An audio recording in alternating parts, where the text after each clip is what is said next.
এই সকল প্রতিষ্ঠান বা এই সকল অঙ্গ সংগঠন মিলে ভারতীয় আধিপত্যবাদের পক্ষে কাজ করত।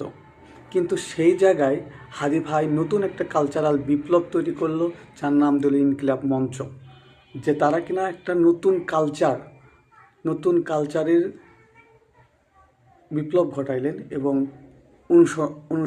অনুশীলন করার চেষ্টা করলেন, যেটার মাধ্যমে একটা নতুন ন্যারেটিভ তৈরি করা গেল যে ভারতের আধিপত্যবাদের ছায়ানটের শাহবাগের বামদের বিরুদ্ধে একটা শক্তিশালী একটা অঙ্গ সংগঠন বা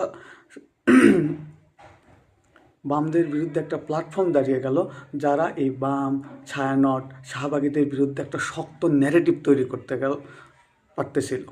আর এই ন্যারেটিভের কারণে সবচেয়ে হুমকির মুখে পড়েছিল যে ভারতীয় আধিপত্যবাদ মতবাদ, যে মদতপুষ্ট ছায়ানট শাহবাগী এবং অন্যান্য যে যারা এই জিনিসগুলো কায়েম করতো, তাদের একটা বিগেস্ট থ্রেটে পরিণত হইল।